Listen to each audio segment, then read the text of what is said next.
Hi అందరికీ, welcome to RS home. అందరూ కుశలమా? ఈరోజు మార్నింగ్ బ్రేక్ఫాస్ట్ నుంచి ఈవినింగ్ స్నాక్ వరకు మీతో వ్లాగ్ అనేది షేర్ చేస్తున్నాను.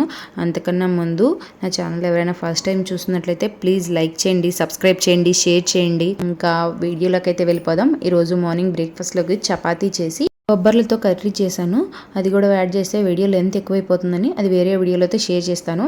ఇంకా లంచ్లోకి వచ్చేసేటప్పటికి ఉలవచారు, హోమ్ మేడ్ ఉలవచారు అయితే చేస్తున్నాను. దానికోసం ఓవర్ నైట్ ఉలవలు నానబెట్టేసి దీన్ని మరిగించుకున్నానండి. 1 కప్పు ఉలవలను అయితే తీసుకుని దాంట్లో అయితే 1 లీటర్ వాటర్ అయితే యాడ్ చేసుకుని మరిగించుకున్నాను. అది 1/2 లీటర్ అయ్యేంత వరకు చేసుకున్నాను అనమాట. అంతసేపు మరిగితే ఉలవల్లో నుంచి రసం అంతా దిగేస్తుంది దాంట్లోకి, ఉలవల నీళ్ళలోకి.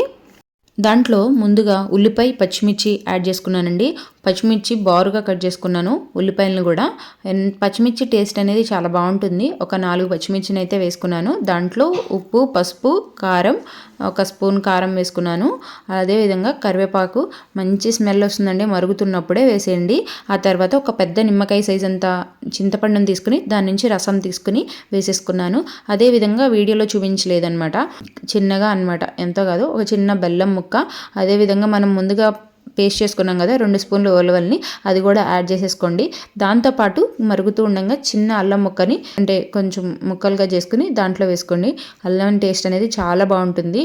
బయట తినే ఉలవచారు కన్నా మనం ఇంట్లో తయారు చేసుకుంటే చాలా మంచిదండి. నేను ఎప్పుడు ఇంట్లోనే ప్రిపేర్ చేస్తా. దాత్విక్కి చాలా ఫేవరెట్ అనమాట ఇది. ఈ ఉలవచారు తింటే కడుపులో మండుతుందండి. ఇంకా ఈ ఉలవచారు అయితే హాఫ్ మరిగిపోవాలండి. మనం వేసిన నీళ్ళని హాఫ్ మరిగేంత వరకు మరిగించుకున్న తర్వాత దీంట్లోకి తాలింపుకి నేతితో తాలింపు వేసుకుని చూడండి, అబ్బా ఎంత బాగుంటుందోనండి. దీంట్లో శనగపప్పు అలా ఏమి వేయద్దు, జీలకర్ర, ఆవాలు వేసుకోవాలి. దీంట్లోకి వెల్లుల్లి రెబ్బల్ని ఎంత వేసుకుంటే అంత బాగుంటుందండి. దాంతోపాటు కరివేపాకు, ఇంగు కూడా వేసుకోవాలి. ఇంగు ఫ్లేవర్ నచ్చకపోతే మాత్రం స్కిప్ చేసేయండి. దాన్ని కొంచెం పొయ్యి మీద పెట్టి మనం వేసిన తాలింపుని దాంట్లో వేసి కొంచెం వేడిగా చేయడం కోసం అంతే వేసేసుకుంటే అబ్బా ఎంత బాగుంటుందండి. మరుగుతున్నప్పుడే మంచి స్మెల్ అయితే వస్తుంది. ఇంకా దాంట్లోకి చారు చేశాను కదా ఫ్రై కోసం అని చెప్పేసి పొటాటో క్యారెట్ కర్రీ చేస్తున్నాను. దానికోసం కళాయిలో ఆయిల్ వేసి తాలింపు వేసుకున్నాను. తాలింపు వేసుకుని ఉల్లిపాయలను కూడా సన్నగా కట్ చేసుకుని వేసుకున్నాను. అవి కూడా వేగిపోయిన తర్వాత దీంట్లోకి సన్నగా తరుముకోండి, చాలా వీలైనంత సన్నగా తరుముకున్న క్యారెట్ అలాగే పొటాటోని వేసేసుకుని సాల్ట్ను, పసుపు వేసేసుకుని మూత పెట్టేసామనుకోండి మంచిగా మగ్గుతుంది. అస్సలు అడుగు పట్టదండి. ఇది నార్మల్ కళాయే, నేను దీనికోసమనే నార్మల్ కళాయి వేసి చూపించాను. అడుగు పట్టకుండా క్యారెట్, పొటాటో చాలా బాగా మగ్గిపోతుందండి.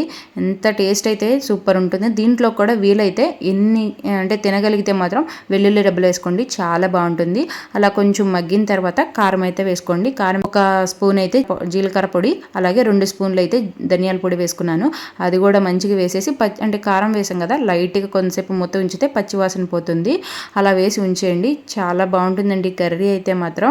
విడిగా రైస్లో కూడా కలిపేసుకోవచ్చు, అంత బాగుంటుంది. దీంట్లో యాక్చువల్గా నేను పప్పుల పొడి అయితే వేస్తాను, అది అయిపోయింది. అందుకని ఓన్లీ కొబ్బరి పొడి ఉంది, ఎండు కొబ్బరి పొడి, అది వేసుకున్నాను. చాలా బాగుంటుంది. ఇంకా మసాలాలు అసలు ఏమి వేయవసలేదండి, కమ్మగా ఉంటుంది అసలు.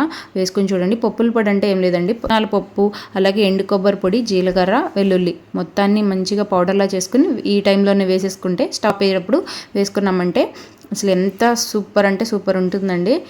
ఇంకా ఈరోజు ఈ 2 కాంబినేషన్స్తో లంచ్ ఫినిష్ చేసేసి కొంచెం సేపు రెస్ట్ తీసుకున్నాను. తర్వాత దాత్విక్ వస్తాడు, దాత్విక్ కోసం అని చెప్పేసి స్నాక్స్ ఈరోజు పన్నీర్ పాప్కార్న్ చేస్తున్నాను. ఇవి కూడా చాలా బాగుంటుంది, మీరు కూడా ట్రై చేయండి. పన్నీర్ పాప్కార్న్ని నేను 200 గ్రామ్స్ పన్నీర్ అయితే తీసుకున్నాను. దాన్ని చిన్న చిన్న ముక్కలుగా అయితే కట్ చేసుకున్నాను. కావాలంటే పెద్దగా కట్ చేసుకోవచ్చు, అంటే నేను చిన్నగానే కట్ చేస్తున్నాను అనమాట. దానికోసం 1 స్పూన్ కారం, 2 స్పూన్ల ధనియాల పొడి, 1 స్పూన్ జీలకర్ర పొడి వేశాను. టేస్ట్ తగినంత సాల్ట్, లైట్గా పసుపు, అల్లం వెల్లిపాయ పేస్ట్, అన్నిటిని మంచిగా కలిపేసుకోవాలి. తర్వాత మనం పన్నీర్ క్యూబ్స్ కట్ చేసుకున్నాం కదా వాటిని కూడా వేసుకుని వాటికి కోట్ చేయాలన్నమాట. అంటే మంచిగా పట్టించాలి మనం ప్రిపేర్ చేసుకున్న పేస్ట్ని. గట్టిగా కలపకండి, అంటే పన్నీర్ స్మాష్ అయిపోద్ది. పైన కలిపేసుకుని పక్కన పెట్టుకున్న తర్వాత నేను ఒక 2 స్పూన్స్ మైదా, 3 స్పూన్ల వరకు కార్న్ఫ్లోర్ కార్న్ఫ్లవర్ తీసుకున్నాను దీనికి కోట్ చేయడానికి. చాలా బాగుంటుందండి. అయితే ఇంకొక కప్లో అయితే మిల్క్ తీసుకున్నాను. చిన్న కప్లో తీసుకున్నాను అనుకోకండి, అంటే మిల్క్ తర్వాత వేస్ట్ అయిపోతాయి, కావాలంటే యాడ్ చేసుకుంటూ ఉండొచ్చు. నేను చిన్న బౌల్లో తీసుకున్నాను. ఫస్ట్ ఈ ఒక్కొక్క పీస్ని తీసుకుని మిల్క్లో డిప్ చేసిన తర్వాత కార్న్ఫ్లవర్ మైదా పౌడర్ దాంట్లో వేసేసుకుని మంచిగా కోట్ చేసేసుకోవాలండి మనకున్న పీసెస్ మొత్తాన్ని. జల్లెడ ఉంటుంది కదా, మొత్తం ఒకసారి దాంట్లో వేసేసి జల్లెడతో ఇలా అంటూ ఉంటే ఎక్స్ట్రా పౌడర్ అంతా కిందకు వచ్చేస్తుంది. నేను అలా ఎందుకులే కొంచెమే కదా అని చెప్పేసి నేను ఇలా చేతితో చేస్తున్నాను. కొంచెం టైం టేకన్ అయినా సరే చాలా బాగుంటుందండి.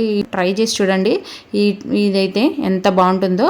ఆ తర్వాత కార్న్ఫ్లెక్స్ అంటారు కదా, కార్న్ఫ్లెక్స్ కాకుండా కార్న్ చిప్స్ అండి. ఇవి అంటే పచ్చివి మనం ఫ్రై చేసుకోవాలి. వాటిని నేను తీసుకున్నాను. మీ దగ్గర కార్న్ఫ్లెక్స్ ఉన్నా సరే కార్న్ఫ్లెక్స్ అని యూజ్ చేయొచ్చు. దీని బదులు బ్రెడ్ క్రమ్స్ ఉంటాయి కదా, బ్రెడ్ క్రమ్స్ అని యూజ్ చేయొచ్చు.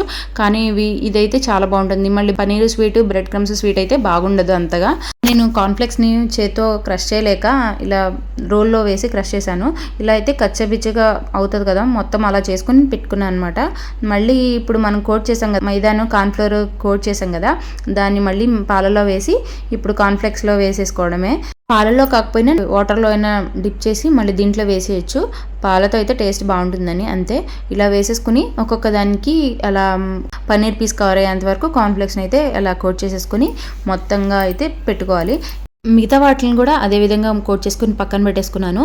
ఇలా కోట్ చేసుకున్న వాటిని మనం బాక్స్లో పెట్టుకుని డీప్లో పెట్టుకుంటే పన్నీర్ కదా 10 days వరకు నిల్వ ఉంటుందండి. వాటిని ఎప్పుడు కావాలంటే అప్పుడు తీసుకుని యూజ్ చేసుకోవచ్చు.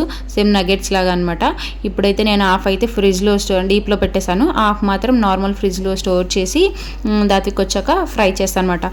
ఆ ఫ్రిడ్జ్లో ఎందుకని అంటానండి, మనం కార్న్ఫ్లెక్స్ కోట్ చేసింది సపరేట్ అయిపోకుండా, ఆయిల్లో వేయంగానే సపరేట్ అయిపోకుండా ఉండడం కోసం అని చెప్పి అలా వేసేసుకున్న తర్వాత నేను తీసేసి ఇలా ఆయిల్ బాగా హీట్ అయిన తర్వాతనే ఇంకా వేసుకోండి. మీడియం ఫ్లేమ్లోనే ఉంచి అయితే ఫ్రై చేసుకోండి. మరి లోలో పెట్టేసిన అది బాగా క్రిస్పీగా అయిపోతాయి అనమాట, తినలేనట్లు. అందుకని అసలు ఇలా వేసేసుకొని దీంట్లో టమాటో కెచప్తో వేసుకొని తినండి. చాలా అంటే చాలా బాగుంటుందండి. కలర్ఫుల్గా అసలు చికెన్తో తిన్నట్లు ఉంటుంది. నేను ఇలాగే చికెన్ పాప్కార్న్స్ కూడా చేస్తాను, అది కూడా వేరే వీడియోలో షేర్ చేస్తాను మీతో. అయితే ఇంకా ఇది ఫేవరెట్ అనమాట. దాత్విక్కి హద్విక్ ఇద్దరు బాగా తింటారు వీటిని. చాలా హెల్తీగా కూడా అండి, పన్నీర్ చాలా మంచిది. ఇలా టొమాటో కెచప్తో వేసి ఇచ్చేసాను, చాలా బాగుంటుంది. ఇదేనండి వీడియో. ఈ వీడియో మీకు నచ్చింది అనుకుంటున్నాను. నచ్చితే మాత్రం లైక్ చేయడం, సబ్స్క్రైబ్ చేయడం, షేర్ చేయడం అస్సలు మర్చిపోకండి. ప్లీజ్ సపోర్ట్ చేయండి. ఇంకో మంచి వీడియోతో మళ్ళీ మీ ముందుంటాను. Thank you for watching.